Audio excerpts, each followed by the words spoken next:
Ladies and gentlemen, welcome to yet another edition of the Stats and Stacks podcast, where today we're going to go over UFC Vegas 31. We have Moises versus Makhachev. Now, first things first, we have to be honest with you. We didn't actually do the greatest last week at UFC 264. The event prior, we did just fine again with Gane versus Volkov. I know there was a vacation along the way, as well as some technical issues last week. And it was for the best because the picks I still posted again. Make sure you go over to Twitter, over on Instagram.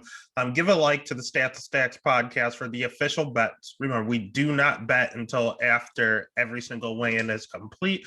That's the end all be all in regards to what bets we're actually going to place. And the official bets are on that on those platforms every Saturday morning. But again, last week, we were on a hot streak. It was 6 or 7 weeks straight where every bet we were placing was hitting. I mean, at least like one dog was hitting, if not both. Not last week. It came down to a crushing halt. We only got one bet with Brad Tavares was correct. We missed on the dog shot with McGregor. We missed on the totals with Tai Tuivasa and Greg Hardy going over. We missed on Stephen Thompson. That one killed me. I still managed to have some parlays going, and they all blew up when Stephen Thompson lost. I mean, you have those weeks. Again, we were on such a high. It was bound to happen. But we're here to tell you, I mean, you're not going to win them all. We like to try. We were on a great heater, literally 6-7 weeks of not getting anything wrong. But then we literally only got one out of the 6 picks right last week. So, I mean, it balances itself out. We're looking to get back on the winning track this week, though. Then we have a tendency to do better on fight nights opposed to actual UFC pay-per-views for whatever reason, the talent competition, talent level, what have you. So let's get back to our winning ways where we just dominate in these Vegas cards, baby. So we're not going to just dwell on last week, and we're going to move on to this week. And we'll go ahead and we'll start with the very first fight of the night. It's one that everyone says not to bet, but I'm actually somewhat interested in.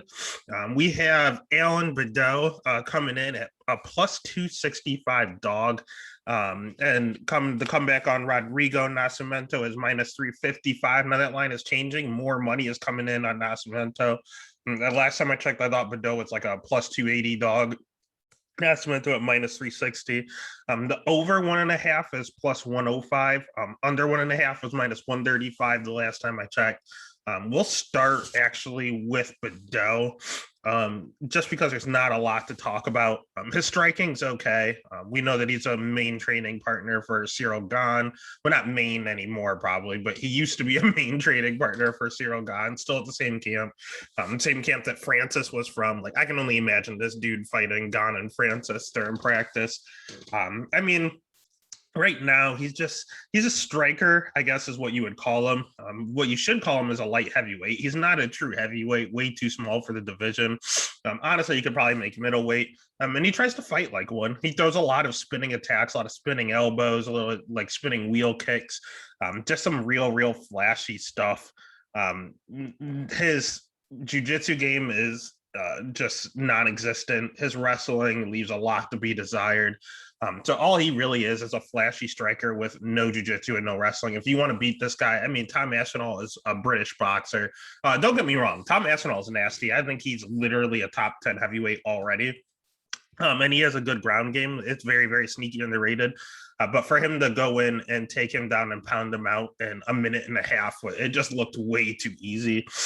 Even his win coming into the UFC against Todd Stout, he didn't win that fight. It says win via disqualification because Todd was, I want to say Todd failed a post-fight drug test. Again, not even any sort of PEDs or anything like that. Like, it was legitimately just in regards to the reefer, baby. So just a little weed action. And they actually flipped it to a win for Badeau. So he came into the UFC off a loss, so that's already sketchy. I mean, at this juncture, you look at all of his wins, they're all by KO in the first or second round. And then you look at his losses, and he's getting tapped or knocked out Everything's going to end early. He's not good. It's very low level heavyweight. Not just him, but his opponent as well. We look at Rodrigo Nascimento. He was undefeated coming into that Dawkins fight, but you could tell he was a fraud. Certain fighters you can just tell are fraudulent records or aren't just good. They're just fighting a whole bunch of scrubs and cans. He trains at a good gym with American Top Team. So he's over there training with Arlovsky and heavyweights like that. And again, and Chris Dawkins is just as good as Tom Aspinall. So there's no shame in losing. It was just the fashion he lost. Like he literally got dropped in slow motion.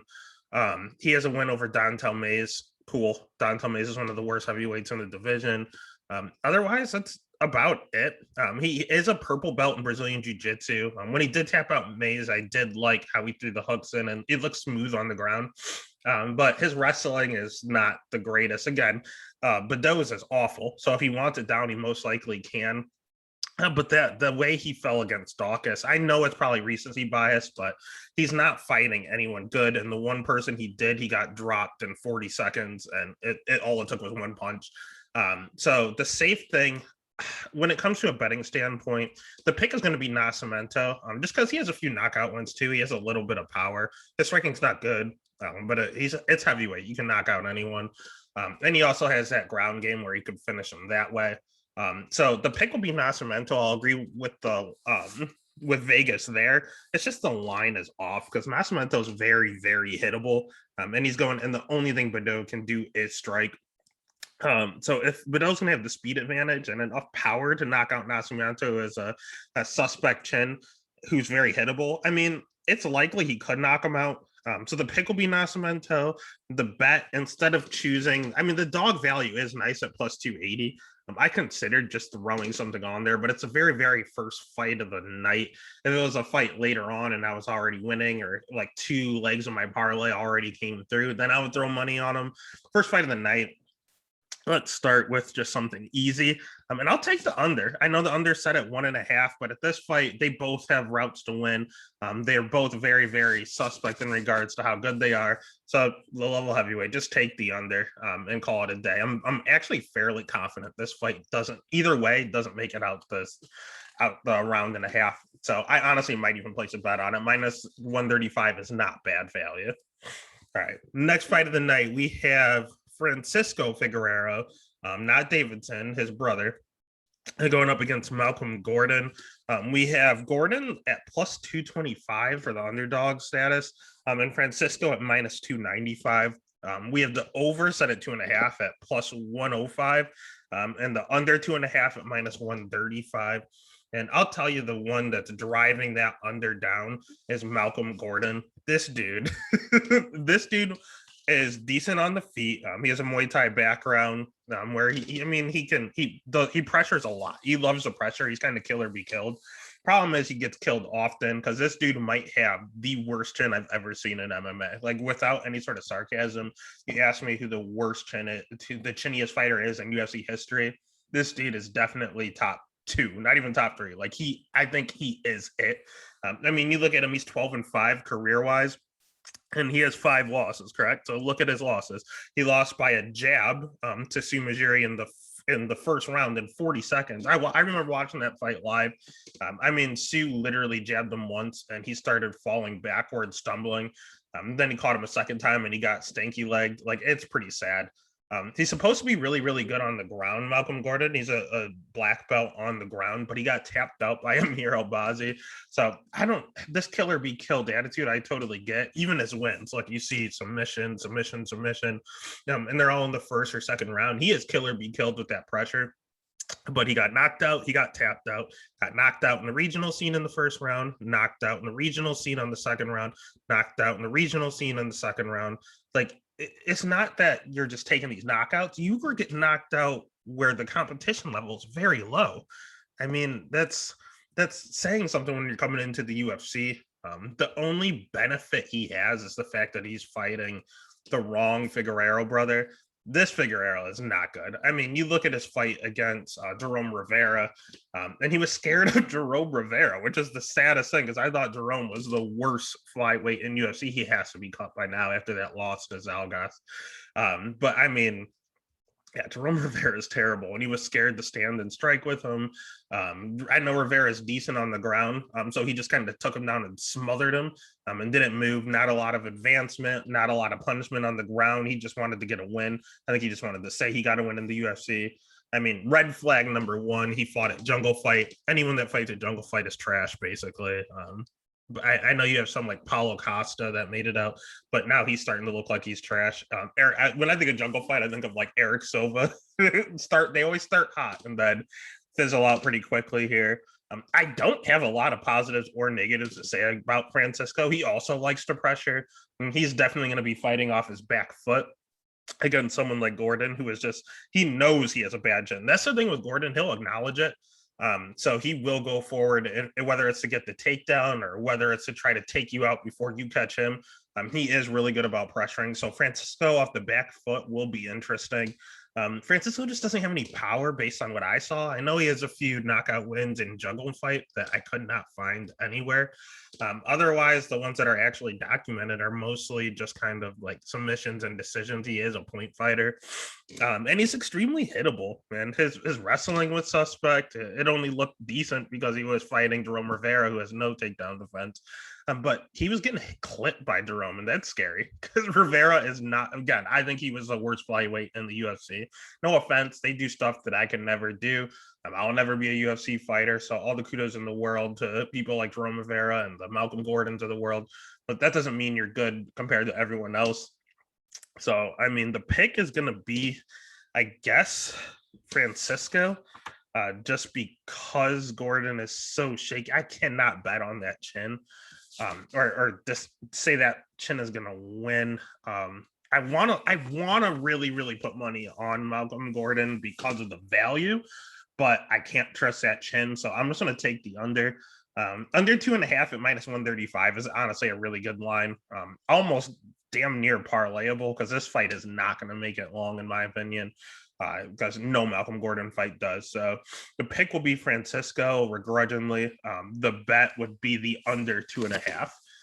All right. And then the next fight of the night, we have an interesting one. We have Miles Johns at a -190 favorite going up against Anderson Dos Santos. Come back at +150. The over under is over 2.5 is -215. Under 2.5 being +165. I guess we'll start with Dos Santos. He's pretty good on the ground. He has 21 wins. Most of his wins are by submission. His stand-up isn't the greatest. He has a lot of power, but he's one of these like shoot-a-box looking fighters who come in and just are real herky-jerky on the feet, not very technical at all, just rely on solely their power. His wrestling's decent. It's not the greatest, but it's not terrible. It's just kind of there. He knows what's going on. He's just not the greatest at it. But he's hittable. And it's very, very scary watching him on the feet with how hittable he really is. I mean, when you fight UFC fight metrics, he gets hit, he absorbs more strikes than he gives. So that's never a good sign when you're getting hit more than you're dishing out. Again, his best chance of victory is probably a submission. He is a black belt. He can hold his own on the ground here. You're looking at wins via guillotine. He has a tight squeeze. Again, he has that power. So you're looking at a lot of guillotines on here, even getting guillotined, rear naked chokes. A lot of submissions on his. Oh my gosh, they're all submissions. And then a few knockouts because again, he does, even though it's not technical, he does have some power. Only problem, I mean, and the only other good thing he has, honestly, he does have a significant reach. Because Johns is just a generalist, in my opinion. I like Johns a lot. I think he's really good. There's just something off, like something just a little to be desired. I think part of that is the fact that he's still on the younger side. He looks better each and every time you see him out there. He's only 28 years old, so he has room for improvement, and you see him improving. Before, he was just a wrestler with pressure that was okay at wrestling, and it's not like he was the greatest wrestler in the world, but he had so much pressure. Fortis is a great camp to be fighting at. His cardio looked a little off before, but now it's starting to pick up a little. His striking looked a little off before, but now he acquired a great jab. He looks like he's just ever and growing, ever improving everywhere. But again, he's the definition of a generalist. He can hold his own on the ground. He's a good wrestler. He's good at stand up. Not a ton of power. He is generally kind of a point fighter. However, I know his last win was via knockout. So that's just a testament to either how bad Kevin Natividad's chin was, or just a testament to how much he's really working to improve himself as a mixed martial artist. So generally, I want to pick Johns by decision because he is my pick to win the fight. However, Dos Santos, that reach advantage really scares me, with John's best weapon being the jab and having that big of a reach disadvantage. You could always look the over route at minus 215, but I don't know how much I trust that either. The last line I saw was coming down a little on John's at like minus 175 or something. I think it's the last thing I saw. So if money keeps coming in on Dos Santos, the pick will be John's. And honestly, the bet will be John's as well, in all honesty. Minus 175 is enough value for me. I see a lot of dogs on these cards, a lot of 50-50 fights where I'll probably end up rolling the dice on the dogs. This is one I was looking at, but I don't have the gusto to pull the trigger on this one. So pick is John's, and the bet will be Miles Johns as long as there's good value. However, in the very next fight, Khalid Taha going up against Sergey Mazarov, I will pull the trigger on the dog. I think Sergey is very, very underrated. He's one of these guys where you have a perception in your head. You go back and you watch the tape study, and he's actually better than you remember. The last time you saw him, he was getting choked out by Umar Nurmagomedov. But you can see the last name is Nurmagomedov, so there's absolutely no shame there. Umar is legitimate. Outside of that, you saw he got knocked out one time, and that was by Josh Reddinghouse. And the crazy thing is he rematched Josh Reddinghouse a few years later, about 3 years later, and he beat him throughout 5 rounds to a decision. And so he did go back, and that's just intestinal fortitude to where he can come in and, someone that knocked you out in the past, you go in and you whip their ass for 25 minutes. I like that a lot, that mentality. Otherwise, you see he's pretty decent. He's a sneaky good wrestler. He will mix in the takedown, which tends to give him a lot of advantages. He can kind of dictate where he wants the fight to go. He's good on the feet from what I saw. Pretty good striker. He likes to pressure. His jiu-jitsu, I want to say is a little questionable, but at the same time, Umar is top level. Getting choked out by him is no problem. His other submission loss was to Mozvar Evluev, who we all know is a problem. He's very, very, very good, top 5 in featherweight, in all honesty. So getting choked out there also isn't a problem. I mean, he was beating some pretty good people on the regional scene. So, I mean, at that point, I do think he's underrated, and the recency bias with the Umar loss is a little too much to put him as a dog. After watching fight tape, I was actually surprised he was the dog. So if I look at the tape, I always look at the fight tape and for both fighters, decide what I think the line should be. And if I look at the line and the wrong person is the favorite, in my opinion, I auto bet the dog right away. And that was the case here, because I think he's very, very good. And plus 140 was too good of a line to pass up. So I auto bet that right away. Because, I mean, Khalid Taha, it's not that he's bad per se. He's decent. It's just he relies on his power a lot, and I tend to fade those guys just because, I mean, I'm more technique over power every day, all day. His striking in general is, I mean, it's not bad. His wrestling, he does have a tendency to get taken down. So when I was looking at Marazov's takedown offense compared to Khalid's defense, I mean, he was getting taken down by Bruno Silva, who's not even in his weight class. He just stepped in on short notice. Ronnie Barcelos took him down. Nad Namira, I can never say his name. Nad Naramani took him down like 6-7 times. And you look at his wins, his win against Boston Salmon, yeah, great 20-second knockout, but Boston Salmon is no longer in the UFC. He beat what did he beat in the UFC? I mean, he technically beat Bruno Silva, but he was on the juice, so it doesn't even count. And those are his only 2 UFC wins. So, like, I don't really count those. He needs to thank his lucky stars that Jack Shore wasn't able to fight him, because Jack Shore would have whooped his ass. Other than that, he doesn't really have a ton of impressive wins. I mean, he beat this guy that was 10-2. I have no idea who he is. I went to a split. Otherwise, 8-5, 3-1, 0-1. I mean, beating people in the UFC that got cut right away. There's just not really much here to offer. And he's also very, very hittable. He's another one of these guys that gets more, he gets hit more than he hits, and he slows. So, with all of these negatives going against him, I don't understand how he's such a big favorite. So, the pick is going to be Morozov outright. So, the bet is just dog or pass. Give me Morozov all day, every day. I think he's going to win a lot of people money this week. Speaking of people winning money, you want to talk about an auto lock. We got Amanda Lemos coming in against Mazerat Ruiz. We have Lemos as a minus 550 favorite, and the comeback on Ruiz being plus 365. Over 2.5 is minus 155. The under 2.5, I actually had at plus 105. So we'll start with Mazerat Ruiz, because again, there's not a lot to say here. Yeah, she's 10-1. She's never been finished. Her one loss was by decision to Danielle Taylor. That's a problem. Danielle Taylor used to be in the UFC. Danielle Taylor got cut by the UFC because she wasn't good. So this girl fought one girl that was almost UFC caliber, and got beat, and that's her loss. So I don't trust that. Otherwise, she was fighting girls that were 0-0, 0-2, 1-1, 1-2.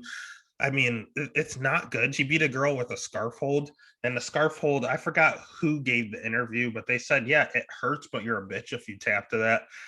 So she beat someone in the regional scene with that. And then you look at even her UFC fight against Cheyenne Buys.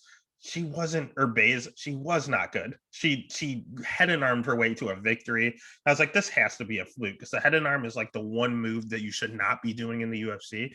But doing fight tape, that's her go-to move. She marches forward, getting a hit. One of the most hittable people I've ever seen in the UFC. It's like she gets hit like 4 strikes to 1 that she's given out. Like, it's really, really bad. But she just marches forward, eating punches, so that she can grab your head and head and arm you and give up her back. Like, it doesn't make any sense. I mean, she's super strong. That's all she's got, honestly. That's all she really has. So she could be one of the worst women's fighters in the UFC currently. And she's going against Amanda Lemos, who I think the complete opposite of. Lemos is damn good. Lemos, she's 9-1. She's a little older than I would like her to be. I want to say she's like 34 with only 11 fights. So I'm not the biggest fan of that. However, it's experience, and you see her getting better and better each and every time out. I mean, last fight she put on a clinic against what is it, Doug, the Brazilian Doug gangster, Liviana Souza. She whooped her ass. It was a mercy rule in the first round, and that's very, very rare in women's strawweight. And that's just the thing. Lemos lost her first fight in the UFC to Leslie Smith. You're like, ooh, that's not a good look. Leslie Smith is not that good. You shouldn't be getting knocked out by Leslie Smith. That fight was at bantamweight. She was fighting at 135 pounds. She has since fought at 125, and now she's at 115. She is a big strawweight. This girl is strong. This girl is great at jiu-jitsu, based just honestly solely on her camp. She has 100% takedown defense. She is a little hittable herself, and she does have a tendency to slow a little. She doesn't gas, but she slows. But that's because she's so big for the weight class. It's just a lot of weight to be carrying around. Come fight time, she does not weigh 115, nowhere close. So, I mean, with her having such good jiu-jitsu and good striking and 100% takedown defense, if you're telling me Ruiz has to stand with this girl, that's the most frightening thing I've ever heard. So the pick is going to be Lemos. The bet, if there was a prop for murder on there, I might take it, because it is not going to be good for Ruiz at all. I slammed the under. The line is coming down. I got it at about plus 130. Right now, the under's at about plus 105, under 2.5. And that's saying something in a women's strawweight fight. That is not normal. That is an anomaly. So I would hop on that under ASAP, because there's not a shot in hell Ruiz makes it out of there. Even if she has that, standard Mexican chin that they just don't go out. All respect to her. But if she tries to head and armor, she's going to take her back and just fucking choke her out. So either way, Ruiz is screwed. Pick his Lemos, bet under, or Lemos inside the distance if you want, whichever is better value. All right. Speaking of not close, next fight of the night, we have Daniel Rodriguez coming in at a minus 315 favorite against Preston Parsons. We have the over 1.5 at minus 120, under 1.5 at minus 110. We'll start with D-Rod because there's a little more to talk about there. At first, I wasn't his biggest fan, but he is slowly growing on me. He has good striking. His cardio's okay. He does tend to slow a little bit. But it's good enough. He's really durable. His jiu-jitsu is underrated, and his wrestling is there. It's not the greatest, but it's not bad by any means. He has like a 65% takedown defense. So it's good enough. I know Mike Perry took him down a few times. Mike Perry's a sneaky good wrestler, sneaky good on the ground. So I mean, you look at his loss to Nicholas Dolby in the UFC. That was, I wouldn't say a robbery, but I did not score the fight for Dalby by any means or any stretch of the imagination. So in all honesty, I really perceive Rodriguez as 15-1 if you're looking at it as a Sean O'Malley perspective. I mean, the dude's good. He's another one of these guys. He's a generalist and he's really good everywhere. So he's really tough to beat, especially someone like Preston. People are high on Preston. I'm not at all. I watched fight tape before I looked into who he was when he stepped in. And again, first and foremost, he's stepping in on short notice, about a week and a half notice. So that's red flag number one. Secondly, people are saying that he's ever improving. I do see that he's only 26 years old. So I totally understand that he's going to keep getting better. But he fought Little Monster or Baby Monster. And he got tapped out in the first round. He fought Mike Perry and he got knocked out by Mike Perry, who's not the greatest stand-up. I understand that he was super young, like 2015, and he was 26, so he was 19. He was 19 years old. So fighting Mike Perry at 19, I totally get getting knocked out. Fighting Baby Monster 2 years later, you were only 21. I totally understand, and I'm certain he's getting better because he's been on a 4-fight win streak since, all by submission. So he is pretty good on the ground. Even he fought Ignacio Bahamondes, who's also in the UFC, who I think is not good. He just lost to John Medeski. Yes, he's good on the ground. I will give him that. It's just his wrestling that I saw didn't look that good. And D-Rob has good enough takedown defense where he's not going to be able to go there. And his stand-up, that looked bad. I don't care what anyone says. I know some of these, you're like, oh my God, he's dominating on the feet. Those are the people that are 2-0 and 1-5 and 5-2 that he's dominating on the feet. He did not dominate anyone UFC caliber on the feet. Ignacio, he armbarred quickly. He didn't dominate him on the feet. Baby Monster, he did not dominate him on the feet. And Baby Monster is a jiu-jitsu guy. So Mike Perry, again, not known for his striking. He's known for actually having bad striking, just a ton of power. Mike Perry knocked him out as two. So he is not good. He is terrible on the feet, in my opinion, based on what I saw. His wrestling could get better, and his jiu-jitsu is good. So D-Rob's going to control where this fight goes. D-Rob was training for Abubakar, who's a great wrestler. So he's already training for the style of fighter that Preston's was, only Parsons is worse than the guy that D-Rob was originally supposed to fight. So the pick is D-Rob. Not a lot of value anywhere. I don't know how long it's going to last. It's really tough. And there's minus 120 to mince 110. It's damn near a pick 'em. I don't really want to touch that. So honestly, I would just throw D-Rob in a parlay. He could be a centerpiece of my parlay, in all honesty. I'm very, very confident he might end up being one of my locks of the night, D-Rob. Minus 315, you have to hop on quick because all the money's coming on D-Rob. I don't want to see it get all the way up to minus 350, minus 400, where you can't even bet it. So bet D-Rob ASAP. All right. And then I had aforementioned a ton of dogs that I'm going with. And here's a weird one. I don't know if he's a dog or not. I have Gabe Benitez, good old Mowgli, at minus 195, Billy Quarantino at plus 155. The over 2.5 is minus 172, under 2.5 at plus 142. Now, Billy was originally slated to fight Herbert Burns. Herbert pulled out and he got Mowgli instead.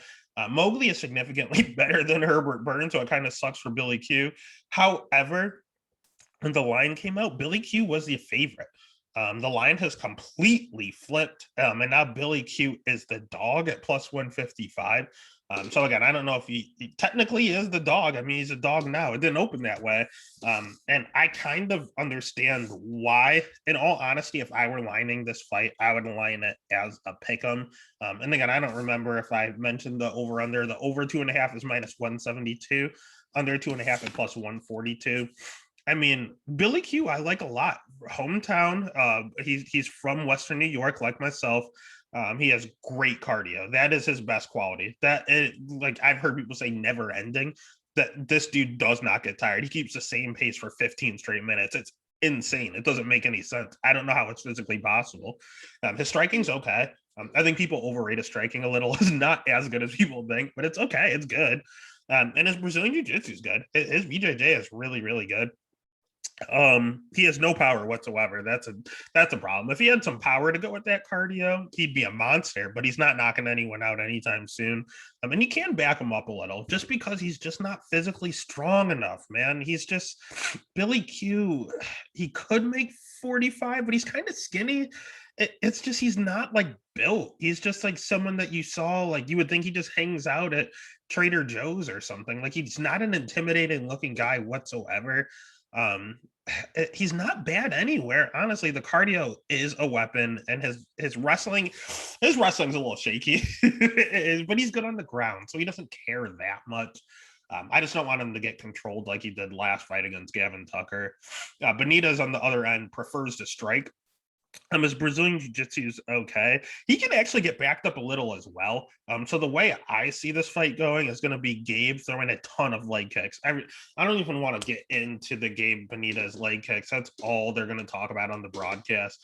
He's a featherweight and he's the hardest kicker at AKA. They find one thing that they like and they just keep talking about it over and over and over. I don't want to talk about it on here, even though I already did. So Gabe's going to throw a lot of leg kicks, and he's going to, the way I see it, Gabe's going to start hot, back up Billy Q, throw a ton of leg kicks, jab him up a little bit, not wrestle, just piece him up on the feet. Then the second round is going to be kind of 50-50 on what's going on. And the third round, Benitez doesn't gas, but he does slow. So Billy Q is then going to be the aggressor and the one pushing forward, making Benitez back up. So it really comes down to that second round. I think Benitez has a little bit of a suspect chin, in all honesty. However, Billy Q has no power. So I totally see the line, why it is the way it is. The pick is going to be Mowgli. I think Benitez is probably the better fighter. But if you're telling me that I can almost guarantee Billy Q wins the third round, I can almost guarantee Benitez wins the first. So anything can happen in the second. And if you're giving me plus 155, plus 160 on Billy Q, I'm going to take that. So the pick is Benitez. But if I'm betting it, I'm going to bet Billy Q. I would look at the over at minus 172. Not a terrible bet. I'm just scared of those leg kicks. I can see Billy Q almost also getting taken out by just not being able to walk. So yeah, pick Benitez. The bet will either be the over 2.5 or dog or pass, baby. Billy Q. Let's go Western New York. All right. And then the next fight of the night, unpopular opinion from me. We have Dustin Stolfus at plus 165. We have Rodolfo Vieira at minus 215 as the favorite. Over 1.5 is minus 135. Under 1.5 is plus 105. And again, unpopular pick. I'm going with the black belt hunter. I know he burned everybody and their mother last fight, except for myself. I actually get this craziness. I actually bet Fluffy via submission because I knew Rodolfo has about a round and a half of cardio. What we saw last time out was that he had 3 minutes of cardio, but he also had a very, very bad weight cut. So that's the only reason I bet Fluffy, and I bet Fluffy that way. That weight cut looked absolutely terrible. It looked brutal on the scales. So I really do. He's one that you really have to pay attention to on the scales this Friday. He's the black belt hunter. His name's it describes itself. Great jiu-jitsu. Him, Muniz, probably the two best jiu-jitsu practitioners in the UFC and or definitely in the middleweight division, unequivocally. His striking is non-existent. His wrestling is very, very good. His takedown defense is it's insane for the amount of shots that he takes. He's very, very good wrestling, and nasty on Cassie Brazilian Jiu-Jitsu, god awful striking. I haven't even seen it. I don't know what it looks like. And his cardio, oh my god, one of the worst in the division. So when he's going out there to take you down and tap you out quickly, and he's successful in doing so. I mean, even his only loss in his career is to Fluffy, and he looked good for the first 3 minutes. He was dominating. Then he gassed out, and Fluffy got him. Otherwise, he's been able to just take you down and choke you out in 3 minutes. So that 3 minute, as soon as you hit about 3 minutes, is when he starts to fade a little bit. The good news is Dustin doesn't push a pace. Dustin's good on the ground. So you think he would be able to hold his own just like Fluffy did. But he's just not as physically demanding as Fluffy is. Fluffy pushes a pace. Fluffy has really good cardio and makes you work the whole time, and that's what wore out Rodolfo. Dustin will accept bottom position. Dustin is not the greatest striker either. He's better than Rodolfo, but at the same time, he pushes a slow pace, so he'll give Rodolfo some time to kind of relax a little bit on the feet. His wrestling is okay, but he relies a lot on his power. Rodolfo does the same thing, but he's a little stronger than Dustin. So, I mean, if you're going power for power, give me Rodolfo. If you're going for submission by submission, give me Rodolfo. You're looking at the wrestling, give me Rodolfo. And then there's the striking and cardio. I mean, Dustin slows. He doesn't gas like Rodolfo. I have more cardio than Rodolfo, I'll tell you that. But I don't think it makes it that long. I don't think it matters. I'm going to pick Rodolfo, even though everyone got burned last time and they're mad at him. And a lot of people are taking Dustin. It's just too slow of a pace, too much for Rodolfo to kind of coast. And I think he's just going to blitz him. So pick will be Rodolfo. The bet would be Rodolfo by sub, do a prop. Or you can always just, if you think that he could gas early like he did last time, take the under. Under 1.5 was plus money. It's plus 105, so it may not be plus money much longer. So hop on it early. And honestly, I already have a bet on the under 1.5.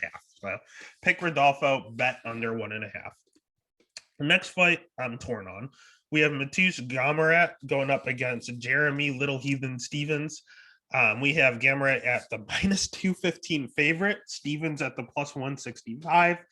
Over 2.5 is minus 105. Under 2.5 is minus 125. We'll start with Stevens going up to lightweight for the first time since like 2017 or something crazy like that. Let's see, when's the last time he was there? The last time, man, it's been quite some time. Yeah, gosh. Oh my gosh, he has been there forever. At least 2014. Goodness. Okay. So Stevens, we all know he used to fight at lightweight, knocked out RDA with that uppercut from hell. We know what Stevens is at this point. He's been in the UFC since the early 2000s, like single digit 2000s. He's been in the UFC. Man, he got tapped out by Dean Thomas. Jesus, he's a coach with hair now, with gray hair. 2007 is when he made his debut. Good Lord. So he has been in the UFC for, 15 years. And that's a lot of wear and tear. Spencer Fisher. Oh my gosh. That's a lot of these. You look through his record and they're just blast from the past. Marcus Davis's and the Sam Stouts, the Melvin Gallards, lost to the GOAT Showtime, of course. So yeah, long story short, as I go down memory lane, great striking, good cardio, never left him, super durable. I know he's been knocked out a lot recently, but he got knocked out by Cater, and that took an extreme elbow. That anyone would have, if Cater hit Francis Ngannou with that thing, he wouldn't have went out. And then I know he got knocked out by Jose Aldo with a body punch. I mean, he's the GOAT. He's one of the featherweight goats. So there's not really much you can do there. It happens. So otherwise, he's a super, super durable dude. Trains at Alliance with my boy, Dom Cruz. He is a little hittable. He's never changed that style. He likes to just pressure you, and it's kill or be killed. And generally, his cardio and his durability holds up, and his power will catch you eventually. My only problem is the dude he's going against, Gamrot. I think Gamrot, it's high praise. Don't get me wrong. I'm not saying he's going to be one of the GOATs, but he does remind me a lot of GSP, where he's good on the feet. His best quality is probably his wrestling, and he can hold his own on the ground. Just the way he fights, it literally reminds me a ton of GSP. Just hiding behind the jab and timing the takedown. Fights just like post Matt Sarah lost GSP is how Gamrot fights, and he's good at it. He's 18-1. His one loss coming into UFC via split decision. Some people had it going to him, some people did not. He's just a slow starter, and that's his problem with a lot of his fights. He'll start real slow, and if you're going to catch him, you're going to have to win the first 2 rounds because he's going to win the third. He has good cardio, great cardio. It's just he doesn't seem to like to get hit, and you can back him up a little. So if Steven's pressuring Gamrot, oh gosh, it really comes down to whether Gamrot's going to get takedowns or not. I know his last fight, he got a knockout over Hot Sauce, Scott Holtzman, and that scares me because I think Gamrot's super, super good. I just think the way to beat him is to pressure him and back him up.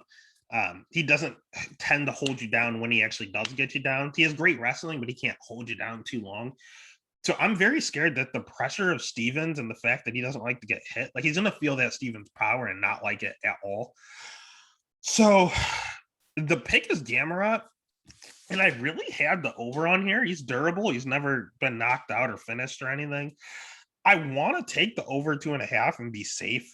Part of me is screaming dog for whatever reason. Stevens is, I'm really looking at it here. I don't like Stevens going up a weight class this late in his career.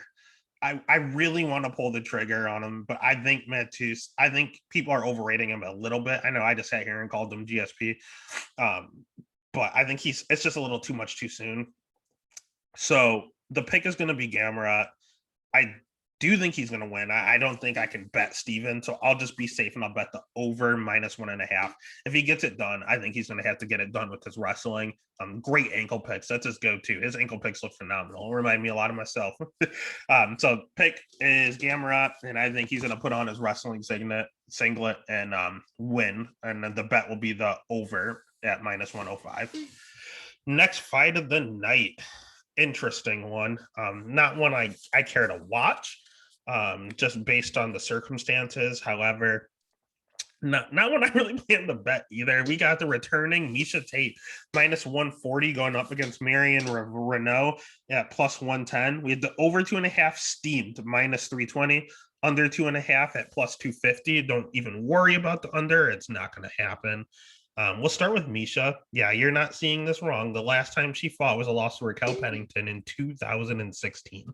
That was 5 years ago. She's gone through breakups. She's had children and wants to go ahead and make a return.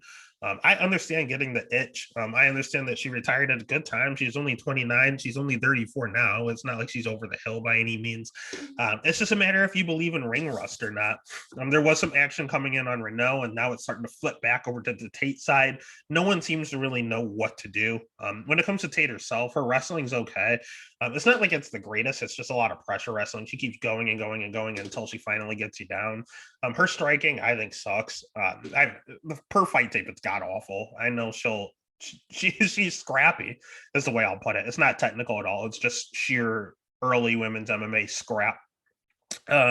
She's extremely hittable. I mean, if you're getting pieced up by Ronda Rousey on the feet, that's a little bit of a circumstance. Her cardio checks out. Her cardio is really good. She's a former champ. I can't put too much disdain on her. I can't put too much negative on her name. She won a world title. She choked out Holly Holm, and her jiu-jitsu sneaky good. Like, I know that, everyone knows she has good jiu-jitsu, but it's top level. It's a lot of her impressive wins do come via submission, and she looked comfortable doing it. She makes it look damn good. So I will give her that consistent wrestling, that scrappiness on the feet, just to get to that sub. The subs look phenomenal. I will give her that. She's good there. And then you look at the flip side, you look at Renault. Her wrestling's pretty decent. She's really durable. I know she's coming off of 4 straight losses, but it's not like she's going out there and getting just KO'd in 30 seconds in any of these. She lost to Macy Chazon, who's huge for 135 and survived. Raquel Pennington, great striker, survived.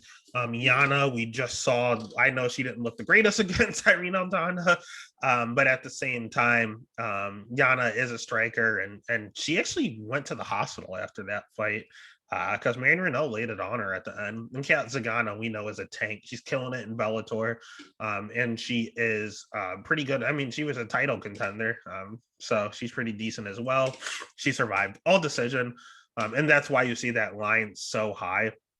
The problem is I want to bet Renault as a live dog because she's just another one of these like generalists. She's just super durable. She's so tough, and she can try to outpoint her on the feet because again, Misha can't really strike that well. However, I can't go against the ring rust because Renault mention the one thing we don't do: bet on retiring fighters. I cannot tell you the last time someone said this is my last fight and they went out there and won. I honestly cannot remember when someone did that. It had to have been decades. It doesn't happen. When you say this is your last one no matter what, you lose. Even ones I was confident in. I was confident in DC. I was confident in Little Nog against Shogun. Like I was confident in these picks, and no matter what for whatever reason, if they say that's it, they don't win. They don't go out on a high note. The last one I can think of is Chris Lytle back in like 05. That's literally the last one I can remember. So just based on the rule, in all honesty, the pick is Tate. I'm going to have to bet Tate that minus 140. It's not bad value. I think I saw her at minus 150 on a card earlier today. So definitely, if you're going to do Tate, do it quickly because you can't do the over. It's too steamed. So pick is Tate, bet Tate. And it's a small card. Only 11 fights on this card as of right now. So we're already at the main event, peeps. We are at Thiago Moises versus Islam Makhachev. We'll start with Khabib. I mean, Islam. Fights exactly like him. Great wrestling. Honestly, if not even better, in all honesty. Stand up is good. It's not the best. It's a work in progress for sure. But when you're that good at wrestling, you don't really care. You're just going to take the fight down anyway. Everyone knows you're going to shoot, and they can't stop you. His submission game is good. Making up submissions on the fly. That Drew Dober submission was kind of weird. He like arm triangled him from half guard. That wasn't normal. I've never saw it before. Obviously strong as hell. I know the Gleason Tybell knockout showed his power. Even just the grip strength to tap out Dober from half guard. He has a ton of power there. Generally a point fighter. Not usually out there just destroying people right away, but again, just pretty solid here. The cardio is okay. I haven't seen him go 5 rounds before. He doesn't generally look super tired after all his fights. There are some where he looks a little tired, but you think he could keep going. So yeah, there's really no negatives on him whatsoever. The only negative would be a striking, but he decides that he doesn't have to. So if he decides he's done with that, he wants to go down, you're gonna go down. Especially if your name's Thiago Moises. He's not the greatest. He's ever improving. The crazy thing is this dude is 26. He doesn't look 26. He doesn't feel like he's 26. I feel like I've been talking about him forever in regards to his wins against like Bobby Green and Michael Johnson. I keep feeling like he's older than he really is, but that's why you see him improving time in and time again. I mean, American Top Team, another. I'm not a big fan of that gym, but they are damn good. I can't take anything away from them. Alex Hernandez, I don't know why on earth I bet Hernandez. He's so overrated, one of the most overrated fighters in the UFC. And I remember putting money on him, and I instantly regret it. Thiago Moises, I should have saw that coming a mile away. Bobby Green, I had money on Bobby Green. He won that fight. Fuck the judges. They really screwed me over there. But it shouldn't have even been that close to where they had the ability to kind of mess up the decision. So I'll put that one on myself as well. And Michael Johnson whooped his ass. And then Thiago Moises hit him with a submission with that ankle lock, caught him, tapped him out. I mean, that's just dealing with adversity. I can respect that. It sucks because Michael Johnson, again, was whooping his ass and I had money on Michael Johnson. But this Moises just keeps finding ways to win. He keeps cashing in on his underdog tickets. The problem is I think his luck is going to run out because Islam is not one that he's going to knock out. He doesn't have any power, Thiago Moises. His striking getting better. I thought he looked phenomenal against Alexander Hernandez. He's a counter puncher. Problem is Islam doesn't throw, so I don't know what he's going to counter. And if Thiago goes in and tries to pressure him, he's going to get taken down. If he tries to wait and stall a little, he's going to get taken down. They're in the small cage in the apex. So I feel bad for Thiago because he's getting better, but he's about to kind of have his hype train derailed a little bit. He's a Brazilian Jiu-Jitsu black belt, which is cool. Really good for him to where I think he might be able to survive. A lot of people are saying this doesn't make it the whole 5 rounds. I think it might. Thiago, he has suspect chin issues, not on the ground. And honestly, it's even though he's super hittable, he gets dropped in all these fights. Like he got taken down by Bobby Green multiple times. He got taken down. I think Hernandez took him down too. It's just not. I just look at Bobby Green taking you down multiple times, and then I look at Islam and I get nervous. I think his black belt may be enough to where this fight you're going to have to choose over under. As Islam's minus 800, no value. Moises at plus 475 doesn't stand a chance. So you're looking at the over 4.5 at minus 155, or you're looking at the under 4.5 at plus 125. Honestly, I would probably stay away from this fight. This is like one where I just literally have no idea. If I had to choose one, at least it's the last fight of the night, I'll probably just go for broke and go with the under since it's plus money. I don't know how he wins. I take it back. I'd go the over. This one's going 5. It's going 25. Islam's in the game, gain 25-minute experience, as well as Moises. Moises could be good later on. He's only 26, but he's not ready for this Islam step up right now. So the pick is Islam. The bet is going to be the over 4.5 at minus 155. And that'll do it. Not a long card here. Again, you have to follow the official picks over at Stats and Stacks Podcast over on Twitter, over on Instagram. I know that we had a troublesome week last week, but we were on a roll. And again, we do have a tendency, knock on wood, to do better on these Vegas cards. So let's get back into the swing of things. Let's get some more money. And most importantly, let's go ahead and get paid, baby. Stats and Stacks. Thanks.